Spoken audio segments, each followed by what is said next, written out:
The morning sun cut through the Georgia humidity like a blade through wet canvas.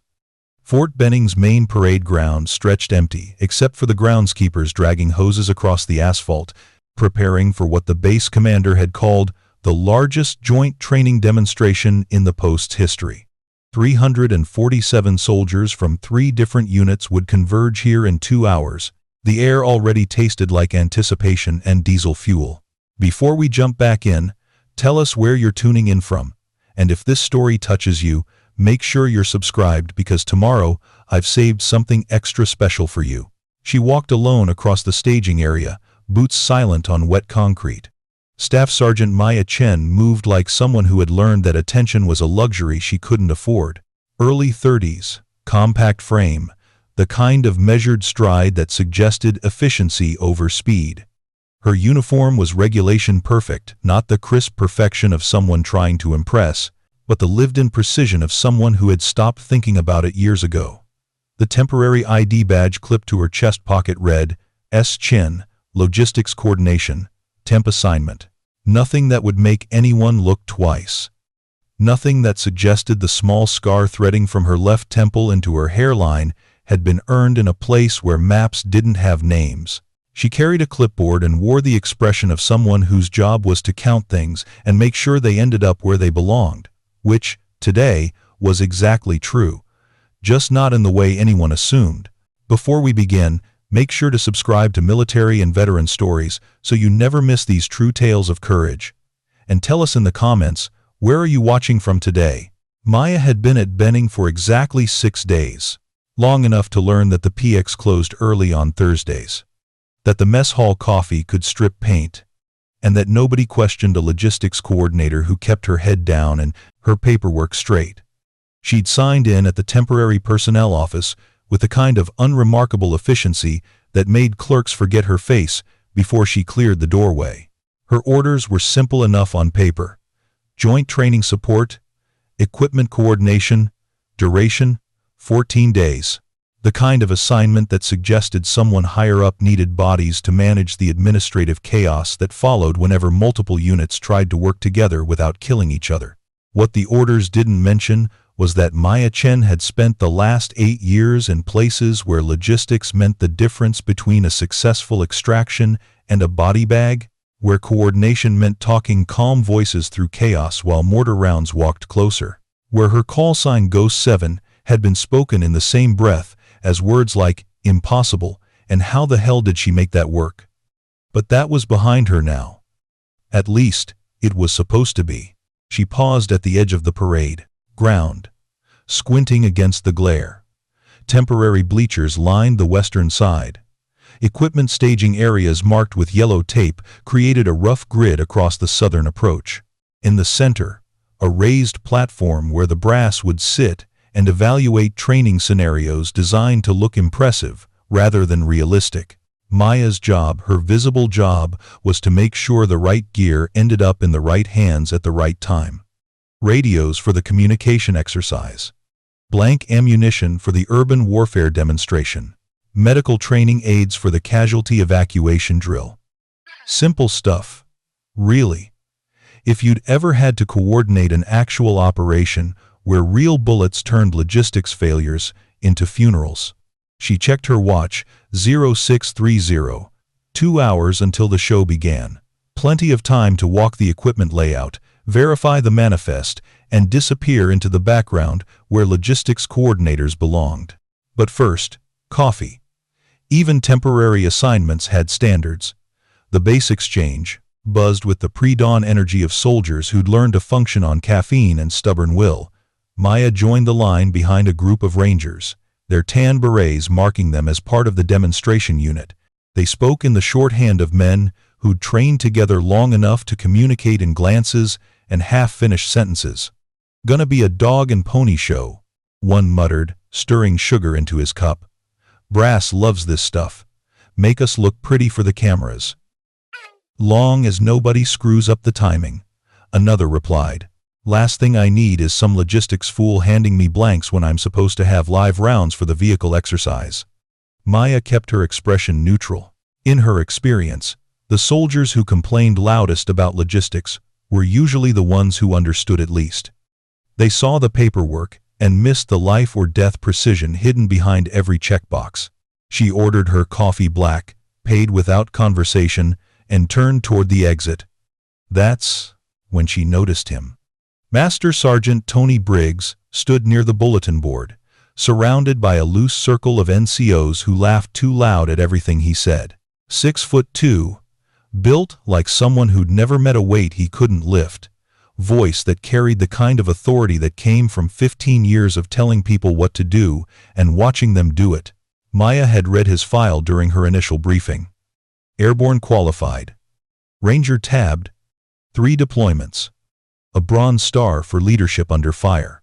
The kind of soldier who did good work when the situation demanded it, but had spent enough time being the biggest man in most rooms that he'd started to believe size and volume were the same thing as leadership. Point is, Briggs was saying, half these support personnel don't know a magazine from a clip.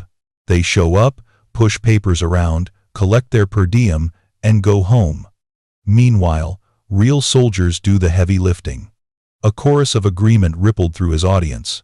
Maya sipped her coffee and waited for the moment to pass. But Briggs wasn't finished. Take this logistics coordinator they stuck us with. Some sergeant who probably spent her deployment behind a desk somewhere safe. He gestured vaguely toward the parade ground. Now, she's supposed to manage equipment for operators who've actually used this stuff in combat. It's backwards.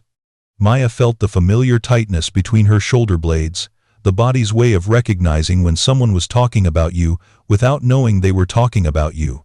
She could have walked away. Should have. Temporary assignments weren't worth the complications that came with correcting misconceptions. But then Briggs's voice rose just enough to carry across the small space. I guarantee you, first time things get complicated, she'll fold like a lawn chair. Some people are built for the rear, and some people are built for the real work. The laughter that followed had edges. Maya set down her coffee cup with more care than it required. She found the equipment staging area exactly as chaotic as she'd expected. 3 separate supply trucks had arrived within minutes of each other, their drivers apparently competing to see who could create the most confusion in the least time. Crates sat where they'd been unloaded, not where they belonged. Radios mixed with medical supplies. Ammunition containers stacked next to electronic equipment that definitely shouldn't have been anywhere near ammunition containers. Maya surveyed the mess with the kind of calm that comes from having seen much worse. She'd once coordinated a supply drop in Kandahar while indirect fire walked through the landing zone. This was just Tuesday morning in peacetime. She pulled out her phone and photographed the current layout from 4 angles, then cross-referenced the manifest against what was actually present. 12 minutes later, she had a plan. Excuse me.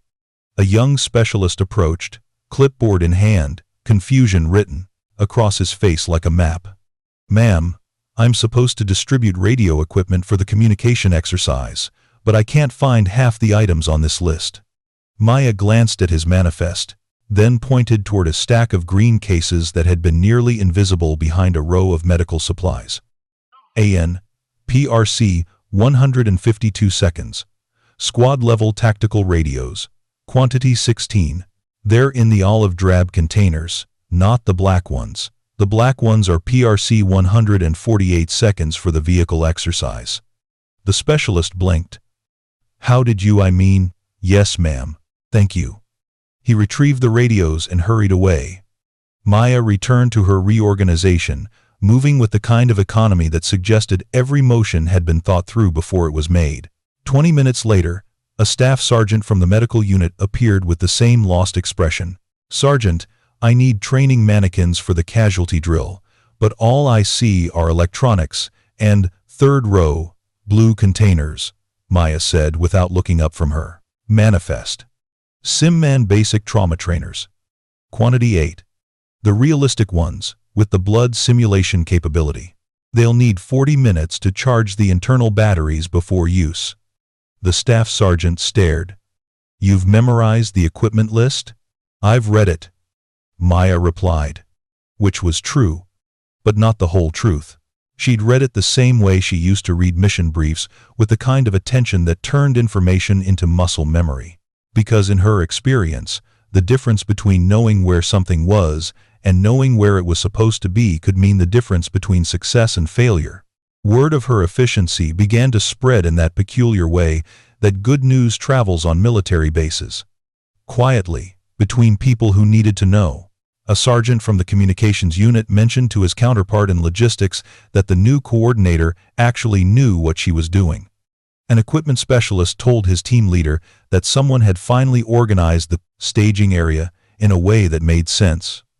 But efficiency, Maya had learned, was a double-edged gift. It solved immediate problems while creating longer-term questions. By 0800, Master Sergeant Briggs had heard enough second-hand reports to develop what he would later describe as curiosity. He found Maya kneeling beside a communications case, testing radio frequencies with the methodical precision of someone who understood that electronic equipment was only as reliable as the person operating it. "Sergeant Chen," he said, voice carrying the weight of rank and skepticism in equal measure. She looked up, expression neutral. "Master Sergeant.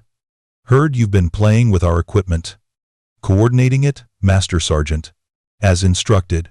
Briggs crouched beside her, close enough that his physical presence became part of the conversation. "You know these radios?" Maya kept her attention on the frequency display, making minor adjustments with movements too small for most people to notice. "No logistics, Master Sergeant. That wasn't what I asked." She met his eyes then, and for just a moment, he saw something that didn't match the logistics coordinator badge clipped to her uniform. Something that looked like experience measured in different units than time behind a desk. "ANPRC 152, she said quietly. "Multiband, multi-mission radio. Frequency range 30 to 512 MHz. Software-defined architecture. Compatible with legacy SINGARs, have quick I2 and Saturn waveforms. Maximum power output 5 watts, minimum 0.1 watts, with automatic power control based on range requirements." Briggs's expression shifted slightly. That wasn't textbook knowledge. That was operator knowledge. The kind that came from using equipment when functioning properly was the difference between talking to headquarters and talking to God. "Where'd you pick that up?" he asked. Maya powered down the radio and closed the case with movements that belonged to someone who'd handled expensive creech equipment in places where breaking it meant people died. "Supply school covers basic equipment familiarization, Master Sergeant." It was technically true. It was also completely inadequate as an explanation for what he'd just witnessed. But before Briggs could press further, a voice crackled from the base public address system. "All demonstration units report to assigned staging areas. Joint training exercise commences in 60 minutes.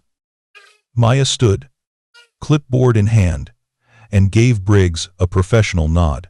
"Master Sergeant, I need to verify ammunition distribution for the live fire exercise." "Excuse me." She walked away with the same measured pace she'd maintained all morning. Behind her, Briggs remained crouched beside the radio case, staring at frequency markings that most logistics coordinators wouldn't have recognized, much less understood well enough to optimize. For the first time since her arrival, Maya felt the familiar weight of attention. Not the casual notice that came with competence, but the focused scrutiny of someone trying to solve a puzzle they hadn't known they were looking at. She'd been careful, but careful and invisible weren't always the same thing. And in her experience, the moment people started asking the right questions was usually the moment everything got complicated. The morning sun climbed higher, burning off the humidity and leaving behind air that shimmered with heat and possibility. In 1 hour, 347 soldiers would demonstrate their training for an audience of officers, visiting dignitaries, and at least one logistics coordinator who was beginning to realize that temporary assignments were never as simple as they appeared on paper.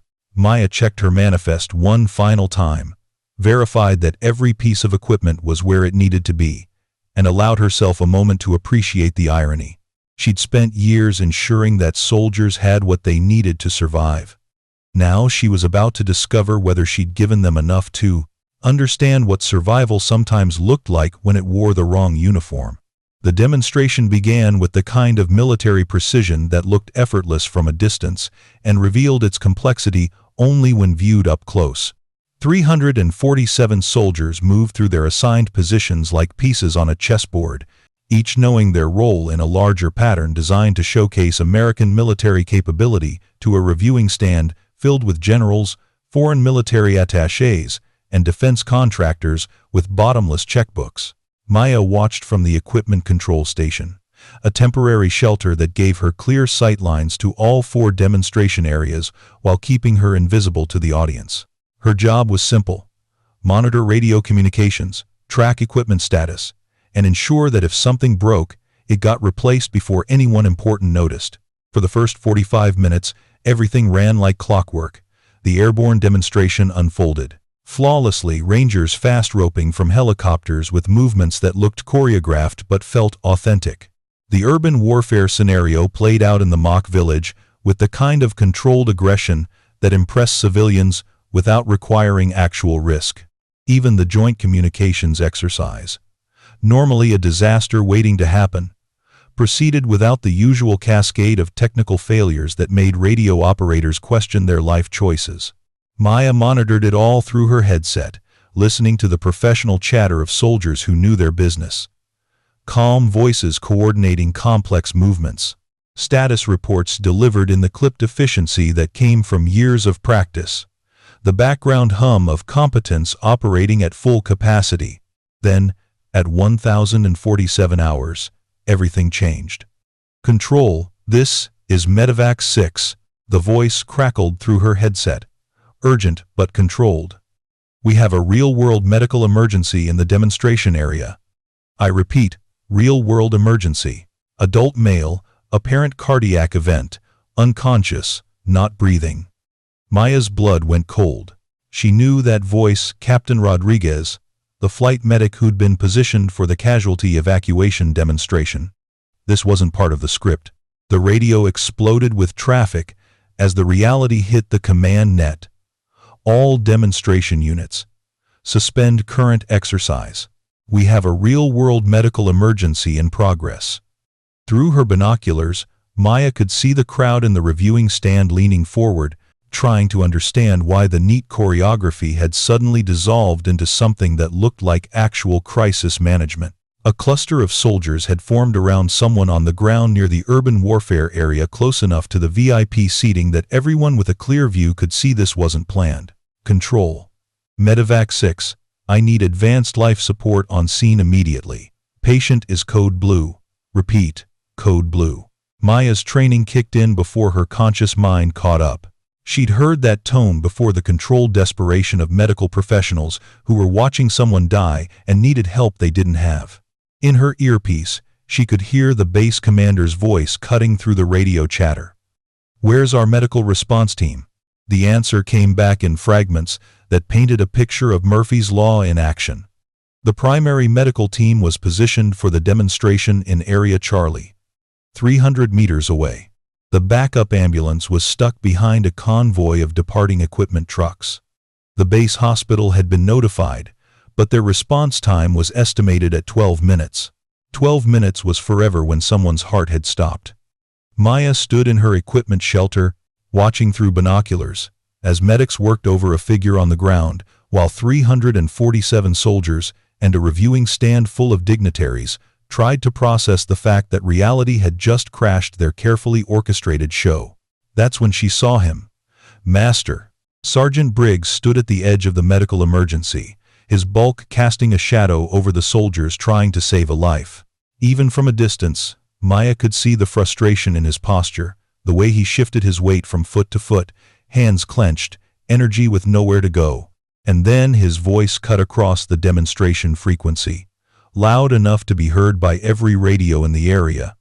"Where's our logistics coordinator?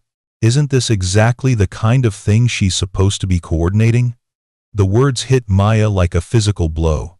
Not because they were wrong, emergency medical response wasn't part of her assigned duties, but because she could hear the subtext underneath. When real pressure hits, support personnel disappear. She could have stayed in her shelter. Should have. Her orders were clear. Coordinate equipment, monitor communications, stay out of the way of actual operations. No one would fault a temporary logistics coordinator for following protocol during a medical emergency. But Maya Chen had spent 8 years in places where protocol was a luxury, and results were the only currency that mattered. She'd never learned how to watch people die when she had the skills to prevent it. She was moving before she finished the thought.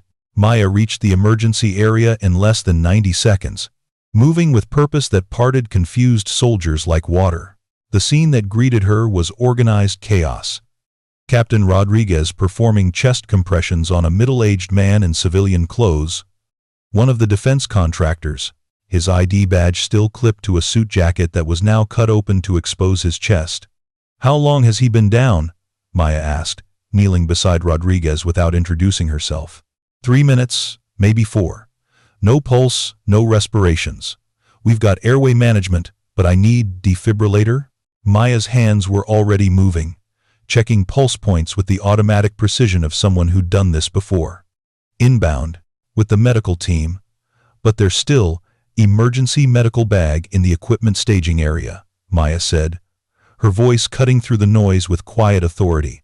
Section C, 3rd row, red container marked Advanced Life Support. I saw it when I was organizing this morning. Rodriguez looked up from his compressions, sweat beading his forehead. You sure? Positive. It's part of the demonstration medical supplies, but it's real equipment. She was already standing, gesturing to the nearest soldier. Specialist, I need you to sprint to the staging area. Follow the yellow tape markers to Section C, 3rd row from the eastern approach. Red container, about the size of a footlocker, marked with white crosses. Bring it here immediately. The specialist took off at a run. Maya knelt again, this time placing her fingers on the patient's neck with a touch that was light enough to detect pulse without interfering with Rodriguez's compressions. Rhythm? Unknown. We don't have monitoring capability. Maya closed her eyes for a moment, feeling for the quality of circulation under Rodriguez's hands. When she opened them, her expression had changed. The quiet efficiency was still there, but underneath it was something harder, the look of someone who'd made life and death decisions in places where second chances didn't exist. Continue compressions. When the ALS bag arrives, we'll have a portable monitor. If it's VFib or VTach, we can shock him. If it's asystole or PEA, we'll need pharmacological intervention. Rodriguez's hands never paused, but his eyes flicked up to meet hers. You medical? I know enough.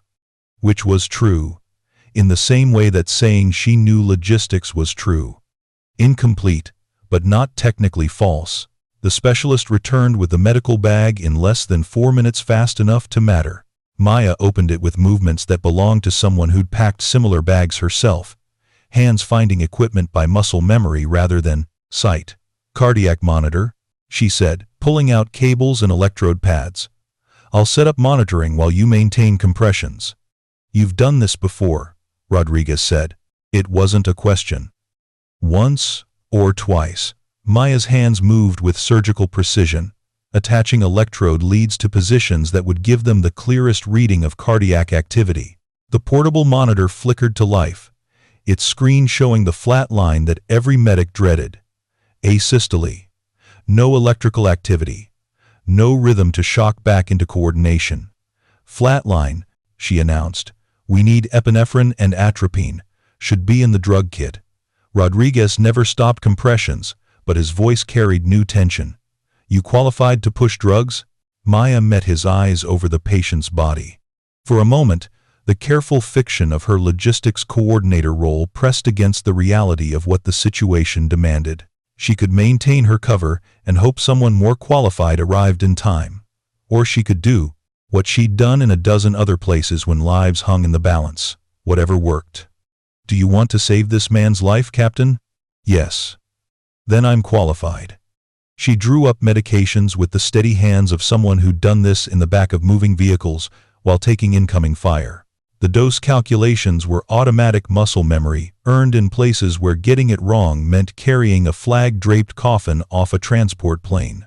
Epi, 1 milligram IV push, she announced, finding venous access with a precision that made Rodriguez pause his compressions for a moment. Where did you learn, Captain? Respectfully, let's finish this conversation when he's breathing. Around them, a crowd had gathered. The demonstration had been officially suspended, but 347 soldiers didn't disappear. They regrouped at a respectful distance, creating a perimeter around the medical emergency. Maya was dimly aware of their presence, but her attention was focused entirely on the monitor, screen, and the rhythm strips that would tell them whether their interventions were working. 30 seconds after the first dose of epinephrine, the monitor showed a flutter.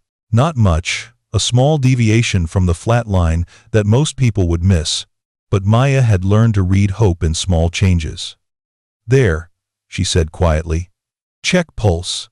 Rodriguez felt for carotid pulse, while maintaining his position for compressions. His eyes widened slightly. Weak, but present. Continue support, but lighter compressions. Let's see if we can maintain spontaneous circulation. The monitor flickered again, showing the irregular but unmistakable pattern of a heart trying to remember its job. The man's chest rose slightly, not from artificial ventilation, but from his own respiratory effort returning. We've got him back, Rodriguez breathed. Maya allowed herself a moment of relief, then immediately returned to the practical concerns that kept people alive after the dramatic moment passed. Blood pressure? Weak but stable. Pulse is getting stronger. Good.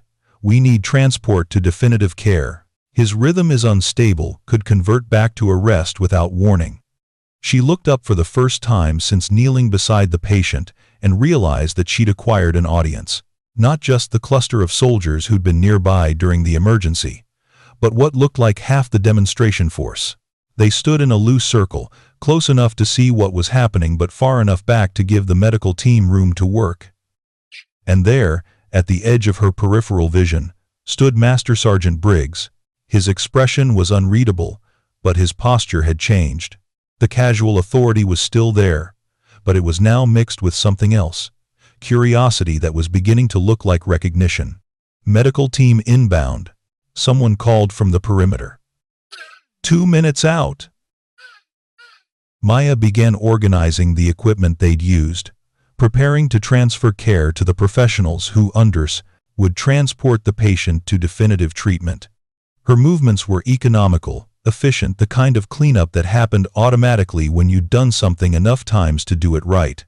But as she worked, she could feel attention settling on her like weight, not just from Briggs, but from the soldiers who'd watched her function under pressure with a competence that didn't match her logistics coordinator badge. Captain Rodriguez finished his final assessment of the patient, then looked at Maya with an expression that mixed gratitude with professional curiosity. Sergeant Chen, he said formally. I need to ask, Captain, Maya interrupted gently. You need to focus on patient care. Everything else can wait. She was right. And Rodriguez knew it. But as the base medical team arrived with their ambulance and advanced equipment, taking over care with the smooth efficiency of professionals operating on their home ground, Maya found herself surrounded by soldiers who were casty, beginning to ask questions that her logistics coordinator cover story wasn't designed to answer. Questions like, how does a supply specialist know cardiac medication dosages by heart? Why does someone assigned to equipment coordination move like they've managed medical emergencies in places where failure meant death? And what kind of training produces the calm authority that makes experienced medics follow orders from a temporary administrative assignment? Preparing and narrating this story took us a lot of time, so if you are enjoying it, subscribe to our channel, it means a lot to us. Now back to the story. Maya stood at the edge of the emergency scene, watching the patient being loaded into an ambulance with stable vital signs and a strong probability of full recovery. She'd done good work, the kind that saved lives and made the difference between a family getting a phone call about a medical emergency and a family getting a visit from casualty notification officers. But good work, in her experience, always came with a price. And as she saw Master Sergeant Briggs approaching with purpose in his stride and questions in his eyes, Maya realized that her price was about to come due. If you're hooked on this story, Make sure to subscribe and turn on notifications so you never miss an upload. Your support means everything and helps me bring you more inspiring military stories like this one. The patient was stable and en route to the base hospital within 15 minutes of Maya's intervention. What remained was the peculiar quiet that follows when crisis resolves into routine. The kind of anticlimactic transition that leaves everyone looking around and wondering what to do with the adrenaline that's still humming through their bloodstream. The demonstration had been officially suspended for the day. 347 soldiers now stood in loose groups across the parade ground, not quite ready to return to normal duties, but no longer needed for the emergency that had just redefined their afternoon. Maya was kneeling beside the equipment she'd used, methodically checking and repacking medical supplies with the same attention to detail she'd shown all morning. Every item returned to its proper place, every medication accounted for, documentation complete. The kind of administrative precision that turned crisis response into useful data for the people who would review what happened and why.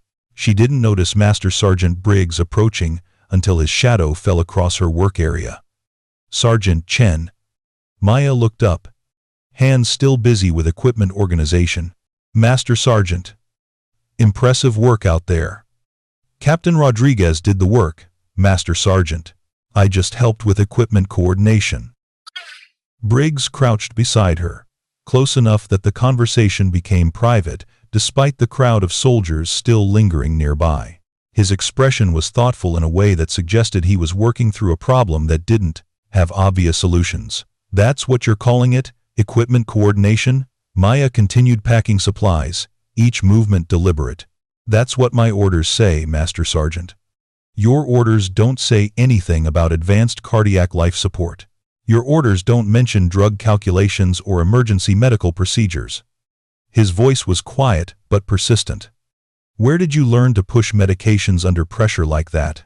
Maya paused in her work, meeting his eyes for a moment before returning to the medical bag. Supply school covers basic medical familiarization, Master Sergeant. Supply school. Briggs repeated the phrase like he was tasting something bitter. Supply school teaches you how to calculate epinephrine dosages by body weight.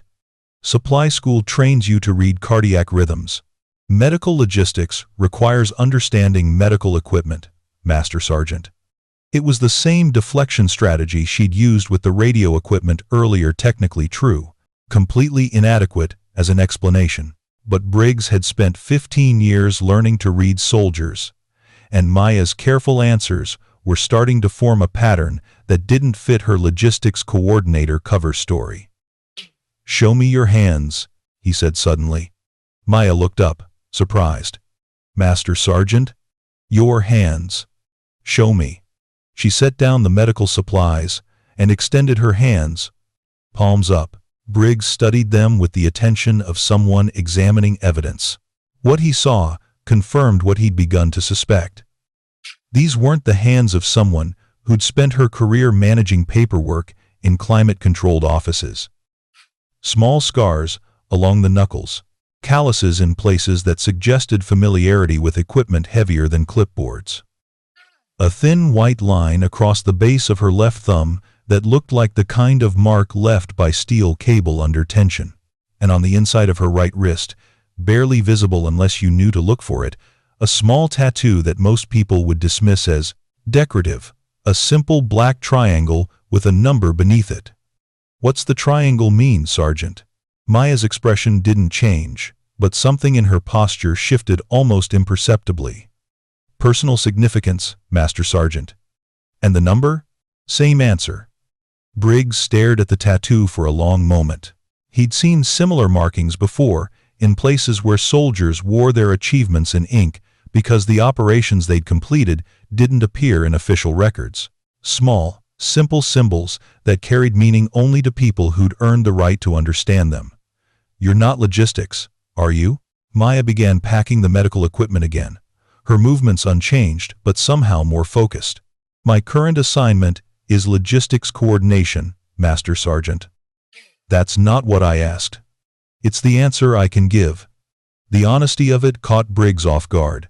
Not evasion, Not deflection, just the plain acknowledgement that there were questions she couldn't answer, even if she wanted to, which, in his experience, was exactly the kind of honesty that belonged to soldiers who'd worked in places where the wrong answer to the wrong person could compromise operations that were never supposed to exist. "Sergeant Chen," he said slowly, "I owe you an apology." Maya looked up, surprised for the second time in the conversation. "This morning, I made assumptions about your capabilities based on your assignment. That was wrong. What you did out there." He gestured toward the spot where the medical emergency had unfolded. "That wasn't support work. That was professional-level crisis management, by someone who's done it before under much worse conditions." Maya finished packing the medical bag and closed it with precise movements. When she spoke, her voice was quiet but carried a weight that hadn't been there before, or rather, a weight that she'd stopped hiding. "Master Sergeant, there are soldiers who fight, soldiers who support the fight, and soldiers who make the fight possible. We all serve. The location doesn't determine the value." "No, ma'am," Briggs said, and the ma'am slipped out, without his conscious intention, the kind of automatic respect that belonged to recognition rather than rank. "It doesn't." Around them, the crowd of soldiers was beginning to disperse. Normal duties were reasserting themselves, and the extraordinary was fading back into routine, but Maya could feel that something fundamental had shifted. The careful balance she'd maintained between competence and invisibility had been disrupted by necessity, and now she was dealing with the consequences. "Master Sergeant," she said, standing and shouldering the medical bag, "I have equipment to account for and reports to file. The demonstration may be suspended, but the administration doesn't suspend itself." "Of course." Briggs stood as well, but he didn't move to leave. "Sergeant, one more question." Maya paused, waiting. "If someone wanted to verify your background officially, through proper channels, what would they find?" Maya met his eyes with an expression that was neither friendly nor hostile, just professionally neutral. "They would find exactly what they're authorized to find, Master Sergeant. Nothing more, nothing less." "And what if they're not authorized to find very much?" Maya allowed herself a small smile, the first genuine expression Briggs had seen from her since their conversation began. "Then they should probably focus on what they can see with their own eyes, Master Sergeant." She walked away with the same measured pace she'd maintained all day, leaving Briggs standing beside the scattered equipment of a demonstration that had become something much more significant than anyone had planned. Behind her, she could feel a tension like a weight between her shoulder blades, not just from Briggs, but from the soldiers who'd watched her function under pressure with capabilities that didn't fit her paperwork. She'd been careful for 6 days, blending into the background, managing her assignment without attracting notice. But crisis had a way of revealing truth, and truth had a way of asking questions that temporary cover stories weren't designed to answer. Maya reached her equipment shelter and began the methodical work of accounting for everything that had been used, moved, or modified during the day's events. It was routine administrative work, exactly the kind of thing a logistics coordinator was expected to do. But as she wrote her reports and updated her inventories, she was acutely aware that routine had ended the moment she'd chosen to save a life instead of maintaining her cover. Now she was operating in the space between who she was pretending to be and who she actually was, and in her experience, that space never stayed comfortable for long. The next morning broke gray and humid, with the kind of oppressive heat that made every uniform feel like it was made of wet canvas. Maya arrived at the equipment staging area before dawn. As had become her habit, 6 days of routine had taught her that the hour before reveal was the only time the base felt like it belonged to the soldiers rather than the schedule. She moved through her morning inventory with the same methodical precision she'd shown every day, but something had changed. Word of the medical emergency had spread through the base with the speed that only significant news achieves in closed communities. By evening chow, every soldier at Benning had heard some version of the story. The logistics coordinator who'd helped save a man's life with skills that definitely weren't taught in supply school. Maya could feel the difference in the way people looked at her, Not hostile, not suspicious, but curious in a way that made her careful anonymity feel increasingly fragile. Soldiers nodded when she passed. Officers who'd never noticed her before now offered polite greetings.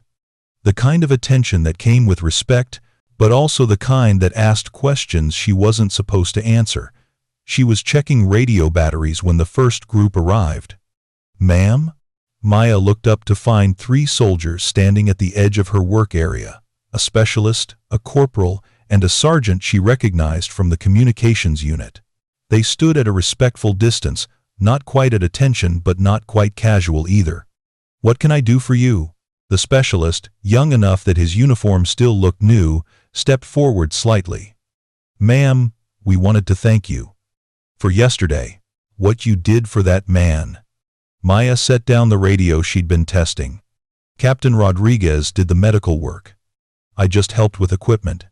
"Ma'am," the corporal said quietly, "with respect, we were there. What you did that wasn't equipment coordination." The sergeant nodded. "Ma'am, I've been a medic for 6 years. What you did yesterday, the way you moved, the way you knew exactly what to do." He paused, searching for words that wouldn't cross lines he wasn't authorized to cross. That was professional-level crisis medicine by someone who's done it before. Maya studied their faces, seeing the kind of respect that belonged to soldiers who recognized competence even when they didn't understand its source. These weren't men looking for gossip or trying to solve mysteries. They were simply acknowledging something they'd witnessed and wanted to honor. "Thank you," she said finally. "I appreciate that." They stood there for a moment longer, as if waiting for something more. Then, almost simultaneously, all 3 came to attention and rendered crisp salutes. Not the casual greeting that enlisted personnel offered officers in passing, but the kind of deliberate recognition that soldiers reserved for moments when rank mattered less than respect. Maya returned the salute with the same precision, holding it long enough to acknowledge what they were offering. When they lowered their hands, the specialist spoke again. "Ma'am, whatever you did before this assignment, wherever you served, we're honored to serve alongside you now." They left without waiting for a response, but their words hung in the air like smoke. Maya watched them go, feeling something shift in her chest that she hadn't expected. For 6 days, she'd maintained careful distance from the soldiers around her, treating them as part of a cover story rather than as brothers and sisters in arms. But respect, once offered honestly, was hard to deflect. She was still processing the encounter when Master Sergeant Briggs appeared, moving with more purpose than usual. His expression was thoughtful, in a way that suggested he'd spent considerable time thinking about yesterday's events. "Morning, Sergeant Chen." "Master Sergeant." Briggs stopped at the edge of her work area, close enough to speak quietly, but far enough away to respect her space. "I've been making some inquiries about you." Maya's hands stilled on the equipment she'd been organizing. "Official inquiries, Master Sergeant?" "Careful inquiries," he clarified. "Through people who understand that some questions need to be asked quietly." Maya waited. In her experience, conversations like this one moved at their own pace, and pushing rarely led anywhere useful. "Your orders came down through interesting channels?" Briggs continued. "The kind of channels that usually handle assignments for people whose regular duties can't be discussed in mixed company. My orders are straightforward logistics coordination, Master Sergeant. Your orders are cover for something else entirely." His voice carried certainty rather than accusation. "The question is what, and whether it matters for the people serving under my authority." Maya set down the equipment and faced him directly. "Master Sergeant, are you asking me to compromise operational security for personal curiosity?" The directness of the question caught Briggs off guard. Not because it was inappropriate, but because it confirmed what he'd begun to suspect. This wasn't a conversation with a support specialist who'd happened to learn some medical skills. This was a conversation with a professional who understood the weight of information and the cost of sharing it carelessly. "No, ma'am," he said after a moment. "I'm asking you to help me understand how to treat you appropriately. Treat me like any other soldier doing their assigned job, Master Sergeant. even if that job is significantly different from what appears on your orders. Maya was quiet for a long moment, studying his face. Briggs had made mistakes yesterday morning's assumptions about support personnel had been both wrong and insulting, but he'd also acknowledged those mistakes, and his questions now came from professional necessity rather than personal ego. "Master Sergeant," she said finally, "what did your inquiries tell you?" "That Staff Sergeant Maya Chen has been assigned to temporary logistics duty at Fort Benning for 14 days. That her previous assignment is classified above my pay grade. That her personnel file contains gaps that usually indicate work in programs that don't advertise their existence." He paused. "And that several people I trust told me to stop asking questions and trust my own eyes." Sound advice. Is it? Because what my eyes tell me is that we have a soldier with advanced tactical medicine training, equipment expertise that goes way beyond supply school, and command presence that suggests leadership experience in high-stress environments. Briggs's voice was steady, professional. "What my eyes tell me is that you're here for a reason that has nothing to do with equipment coordination." Maya was saved from answering by the arrival of Colonel Janet Hayes, the base commander's deputy for operations. Hayes moved with the brisk efficiency of someone accustomed to solving problems before they became crises, and her presence immediately elevated the conversation from informal inquiry to official business. "Master Sergeant Briggs." "Sergeant Chen," Hayes said, nodding to each in turn, "I need to speak with you both." They followed her to a small office in the nearby administration building, where Hayes closed the door and gestured for them to sit. The room felt smaller with 3 people in it, and Maya could sense that whatever conversation was about to happen would change the careful balance she'd maintained for the past week. "Sergeant Chen," Hayes began, "yesterday's medical emergency was handled with exceptional competence. The patient is stable and is expected to make a full recovery, largely due to interventions that occurred before our medical team arrived on scene. Captain Rodriguez deserves the credit, ma'am. I just assisted." Hayes consulted a folder on her desk. "Captain Rodriguez's report credits you with advanced life support procedures that fall well outside the scope of logistics coordination. He specifically mentions drug calculations, cardiac rhythm interpretation, and clinical decision-making that he describes as professional-level emergency medicine by someone with significant experience." Maya waited. In situations like this, the safest strategy was usually to let other people do the talking until you understood exactly what they wanted to know and why. "Sergeant Chen," Hayes continued, "I'm going to ask you a direct question, and I need a direct answer. Are you here under some form of cover assignment?" The question hung in the air like a challenge. Maya could continue her careful deflections, maintain her logistics coordinator fiction, and hope that official curiosity would eventually fade. Or she could acknowledge what everyone in this room had already figured out and deal with the consequences of operating openly. "Ma'am," Maya said carefully, "I'm here under orders that require me to maintain certain operational protocols." "That's not an answer, Sergeant." "It's the only answer I'm authorized to give, ma'am." Hayes studied Maya's face for a moment, then turned to Briggs. "Master Sergeant, what's your assessment of Sergeant Chen's capabilities?" "Ma'am, based on yesterday's performance, I'd say Sergeant Chen has training and experience significantly beyond what her current assignment suggests. Her response under pressure was professional-level crisis management by someone who's done it before in environments where failure meant death." "And your recommendation?" Briggs glanced at Maya, then back to Hayes. "Ma'am, I recommend we trust the people who sent her here, and let her do whatever job she's actually here to do." Hayes nodded slowly.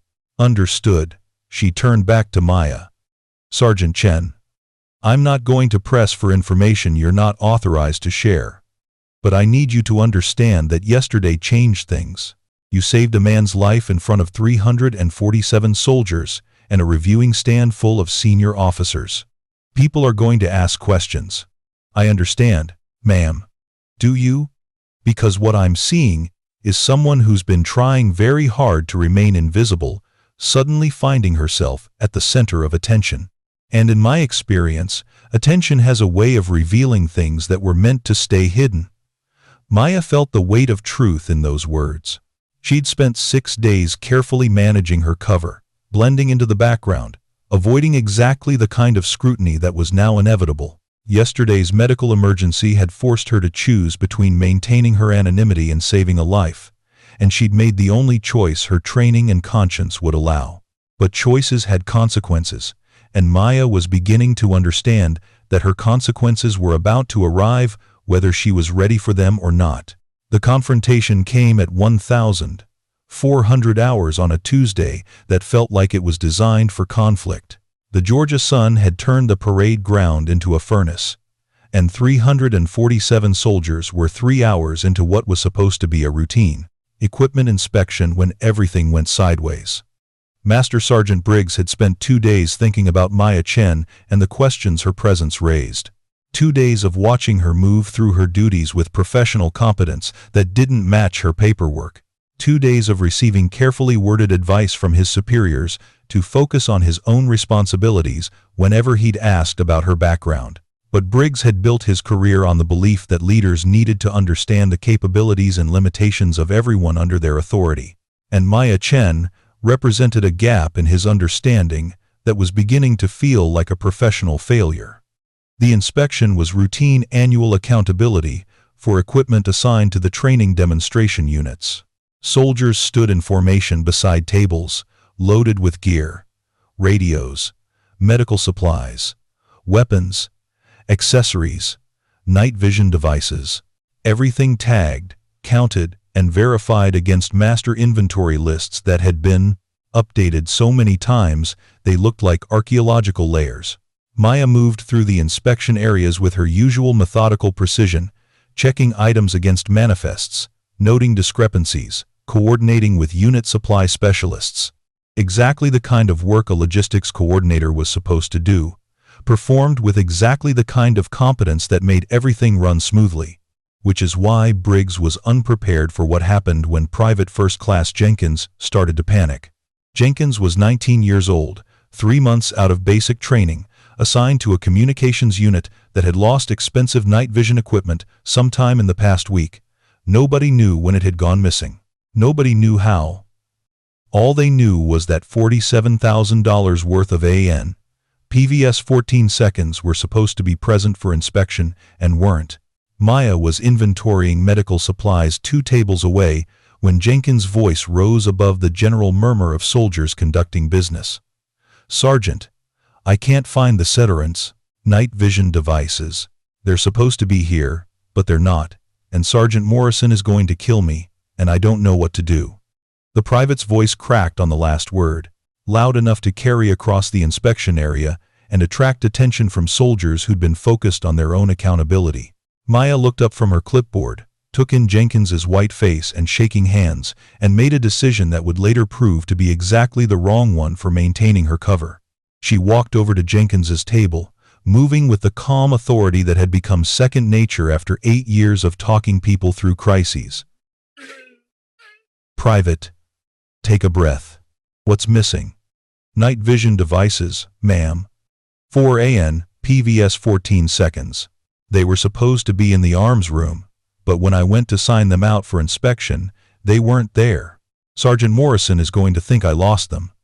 But I swear I never even touched them."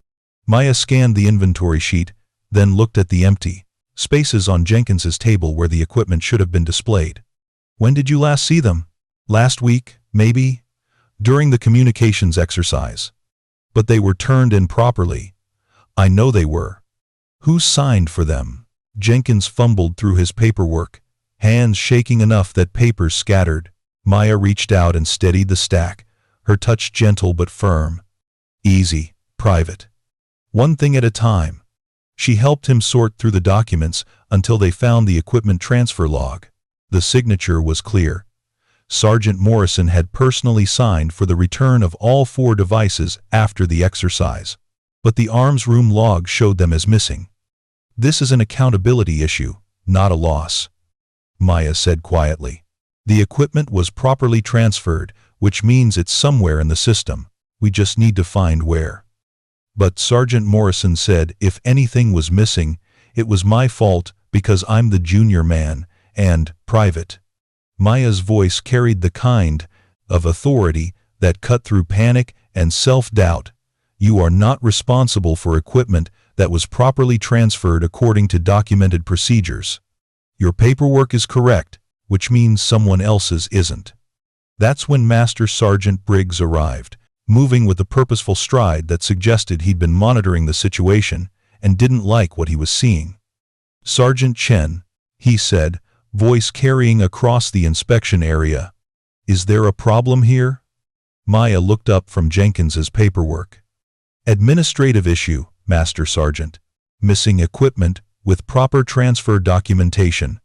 Nothing that can't be resolved with a few phone calls. Missing equipment is always a problem, Sergeant, especially expensive missing equipment. Briggs's voice had an edge that hadn't been there in their previous conversations. And I'm curious why a logistics coordinator is providing guidance on unit accountability procedures. The question hung in the air like smoke.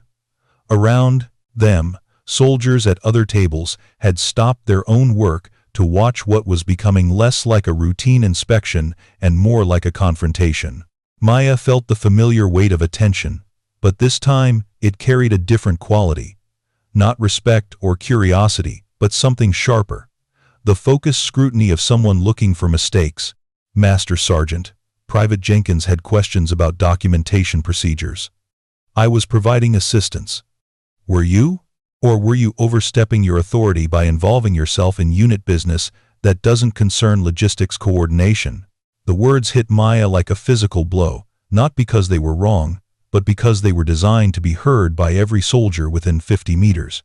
Briggs had chosen to make this conversation public, which meant he was making a point that went beyond the immediate issue of missing equipment. Master Sergeant, Maya said carefully, I was providing administrative assistance to a soldier who requested help with documentation issues. That falls within my assigned duties. Does it? Because what I see is a temporary assignment getting involved in unit readiness issues that require familiarity with procedures she shouldn't know. Briggs moved closer, his physical presence becoming part of the conversation. What I see is someone who keeps demonstrating knowledge and capabilities that don't match her paperwork. Maya felt the moment crystallizing around her, like ice forming on water. This wasn't about Jenkins, or missing equipment, or documentation procedures. This was about the questions Briggs had been asking for 2 days, and the answers he'd been told he couldn't have. Master Sergeant, if you have concerns about my performance, I suggest you address them through proper channels. I've tried proper channels, Sergeant. Proper channels told me to mind my own business and trust what I could see with my own eyes. Briggs's voice was rising, carrying to soldiers throughout the inspection area. Well, what I see with my own eyes is someone who's been playing a role since the day she arrived. The accusation landed in the middle of the inspection like a grenade with a pulled pin. Soldiers at nearby tables stopped pretending to work and turned to watch what was becoming a very public challenge to Maya's credibility and authority. Maya could have deflected, could have maintained her logistics coordinator fiction and let Briggs vent his frustration without escalation. Should have, probably. Temporary assignments weren't worth the kind of confrontation that ended careers. But 8 years of leadership in places where backing down meant people died had taught her that some challenges couldn't be ignored without consequences that went beyond personal comfort. Master Sergeant, she said, voice quiet but carrying clearly across the suddenly silent inspection area. Are you questioning my competence or my integrity? I'm questioning your honesty, Briggs replied immediately. I'm questioning whether anything about your assignment here is what it appears to be. And I'm questioning whether my soldiers are getting accurate information from someone who won't give straight answers about her qualifications. The words hung in the air, like a challenge that everyone present understood could not be ignored.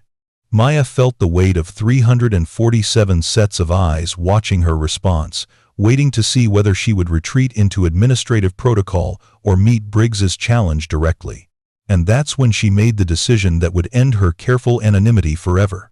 "You want straight answers about my qualifications, Master Sergeant?" Maya's voice was still quiet, but something in her posture had changed. The careful neutrality was gone, replaced by something harder. "You want to know whether I'm qualified to provide guidance on unit accountability procedures?" "Yes, I do." Maya reached into her pocket and pulled out her wallet. From it, she extracted a small plastic card that she'd carried for 6 years, but had never shown to anyone outside of classified briefings. She held it up so Briggs could read the text clearly. Staff Sergeant Maya Chen, United States Army, Military Occupational Specialty, 18D. Special Forces Medical Sergeant. Her voice carried across the inspection area with perfect clarity. Secondary MOS, 18Z. Special Forces Operations Sergeant. Current assignment, Delta Force. 1st Special Forces Operational Detachment Delta. The silence that followed was absolute. Not just quiet, but the kind of profound stillness that happens when reality shifts suddenly enough to leave everyone struggling to adjust. Briggs stared at the identification card, his expression cycling through confusion, recognition, and something that might have been horror as he processed what he was seeing. "Call sign Ghost 7, Maya continued, her voice steady and professional. 8 years special operations, 6 deployments to classified locations. 2 bronze stars, a silver star, and a purple heart for actions taken during Operation Highland Serpent." She paused, letting the information settle into the space between them, like sediment finding its level. "I am here under deep cover assignment, conducting security assessments for joint training operations. My logistics coordinator role is operational cover designed to allow observation of training protocols without influencing normal procedures." Maya's eyes never left Briggs's face. "Is that sufficiently straight, Master Sergeant?" The revelation hit the inspection area like a sonic boom, creating ripples of shock that spread outward in concentric circles of disbelief. 347 soldiers processed the information simultaneously. The quiet logistics coordinator they'd barely noticed for 6 days was actually one of the most elite soldiers in the United States military. Master Sergeant Briggs stood frozen, the identification card still visible in Maya's hand, his mind struggling to reconcile the temporary assignment he'd dismissed with the operational reality he was now confronting. Delta Force. The most classified, most capable, most selective unit in American Special Operations, and he'd spent 2 days questioning her competence. The silence stretched until Private First Class Jenkins, still standing beside his table of missing equipment, cleared his throat tentatively. "Ma'am?" His voice was barely above a whisper, but it carried clearly in the absolute quiet. "Are you saying you're Delta Force?" Maya turned to look at him, and her expression softened slightly. "I'm saying I'm a soldier. Private. Same as you. I just happen to have different training."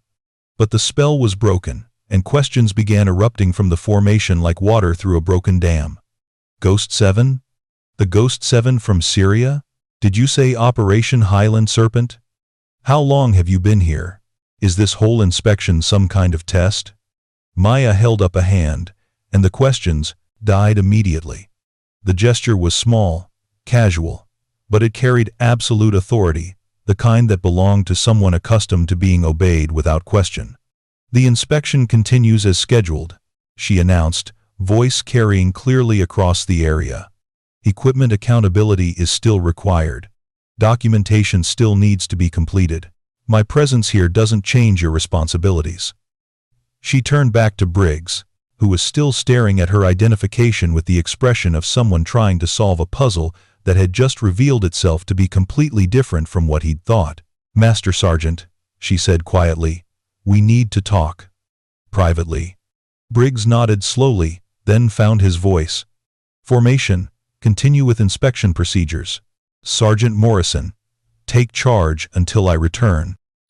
They walked in silence toward a small office building at the edge of the parade ground, leaving behind a formation of soldiers who were trying to process the fact that they'd been working alongside a legend without knowing it. Inside the privacy of an empty conference room, Maya closed the door and faced Briggs directly. For a moment, neither spoke. Then Briggs found his voice. "Ma'am, I owe you an apology that I don't have words for." "No, you don't." Maya's response surprised him. "You were doing your job.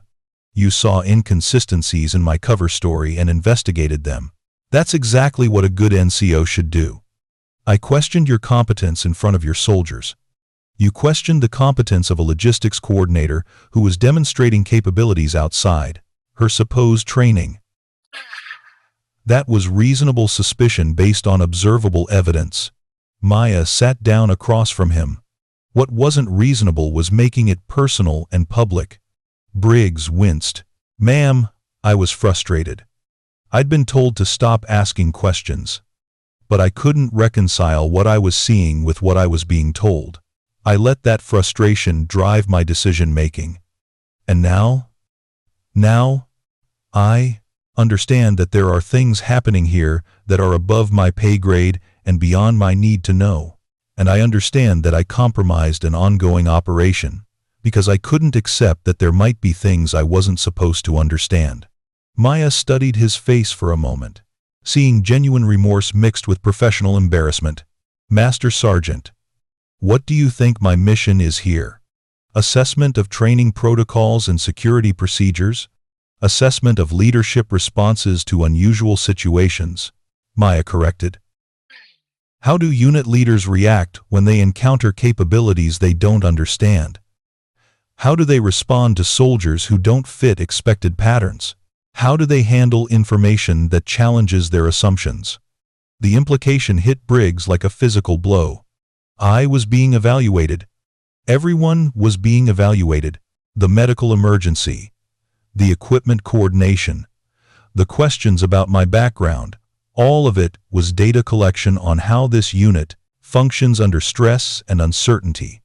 Briggs was quiet for a long moment, processing the scope of what he'd just learned. "How did I do?" "You identified anomalies quickly and investigated them persistently. You acknowledged mistakes when presented with evidence. You demonstrated concern for your soldiers' welfare and training quality." Maya's tone was professional, matter of fact. "You also let personal frustration drive you to public confrontation when private conversation would have been more appropriate. What happens now? Now you return to your soldiers and complete the inspection. You treat me exactly as you would any other soldier doing her assigned job. And we both pretend this conversation never happened until my assessment period is complete." Briggs nodded slowly. "Understood, ma'am." He stood to leave, then paused at the door. "Ma'am, for what it's worth, having someone of your caliber evaluating our operations is an honor, even if I didn't handle it well." "Master Sergeant," Maya said quietly, "the honor is mine. Your soldiers are good people doing important work. They deserve leaders who care enough to ask hard questions, even when the answers are complicated." When Briggs returned to the inspection area, he found a formation that was buzzing with barely contained energy. The revelation of Maya's true identity had transformed the routine accountability exercise into something that felt historic. 347 soldiers who could now say they'd served alongside Delta Force. But Maya had been right. Equipment still needed to be counted, documentation still needed to be completed, and military standards didn't change based on who was watching. Briggs called the formation back to order and supervised the completion of the inspection with professional attention to detail. Maya resumed her logistics coordination duties as if the previous hour hadn't happened, moving through the remaining inspections with the same methodical precision she'd shown all week. But something fundamental had changed in how soldiers interacted with her. Not fear, exactly. Not even awe, though there was some of that. What had changed was recognition, the acknowledgement that they were in the presence of someone who represented the absolute pinnacle of their profession. When Private First Class Jenkins approached her an hour later with a question about documentation procedures, he did so with a respect that went beyond rank or assignment. "Ma'am," he said quietly, I wanted to thank you for helping me earlier and for being here. Private, I didn't do anything special. I just helped you sort through paperwork. Ma'am, with respect, you did do something special. You treated me like I mattered, even when I was panicking about equipment that wasn't even my fault. Jenkins' voice was steady, serious. That's what good leaders do. And knowing that someone like you thinks I'm worth helping, that means something. Maya felt something shift in her chest, the kind of recognition that came from understanding that leadership wasn't about the skills you demonstrated in crisis, but about how you treated people when they needed help. Private Jenkins, she said, you're a good soldier. Don't let anyone, including yourself, convince you otherwise. As the afternoon wore on, similar conversations happened throughout the formation. Soldiers who had worked alongside Maya for 6 days were now processing the fact that they'd been evaluated by someone whose opinion carried weight far beyond temporary assignments. But what struck Maya most was that their reactions weren't about her credentials or achievements. They were about the small interactions that had occurred while she was maintaining her cover. Helping with equipment coordination, providing guidance on procedures, treating everyone with professional respect regardless of their rank or experience. The skills that made her effective in special operations, attention to detail, calm, under pressure, ability to function in complex environments, were the same skills that made her effective at any military assignment. Leadership was leadership, whether it happened in classified locations or routine inspections. By 1700 hours, the inspection was complete. Equipment had been accounted for, documentation had been filed, and 347 soldiers had experienced a day they would remember for the rest of their careers. Maya stood at the edge of the now empty parade ground, watching the last groups of soldiers head toward evening chow. Tomorrow, she would return to her logistics coordination duties for the remaining 8 days of her assignment. The assessment would continue, and her cover story would resume its careful balance between competence and invisibility. But something had changed that couldn't be unchanged. She was no longer the anonymous temporary assignment that everyone ignored. She was Ghost 7, Delta Force, a legend who had chosen to serve alongside them. And, in her experience, once legends became visible, they never quite disappeared again. Master Sergeant Briggs approached as she was finishing her final equipment checks, moving with the careful respect of someone who had learned the difference between questioning competence and challenging authority. "Ma'am," he said quietly. "Permission to speak freely? Granted. What you did today, revealing your identity to support one of my soldiers that wasn't part of your assessment, was it?" Maya considered the question, thinking about Jenkins's panic, the public confrontation, and the choice she'd made to break cover rather than watch a young soldier suffer for accountability failures that weren't his fault. "No," she said finally. "That was just the right thing to do." Briggs nodded slowly. "That's what I thought." He paused, then added, "Ma'am, for what it's worth, I think you passed your own assessment today." Maya allowed herself a small smile. "Master Sergeant, we all did." Up next, you've got 2 more standout stories right on your screen. If this one hit the mark, you won't want to pass these up. Just click and check them out.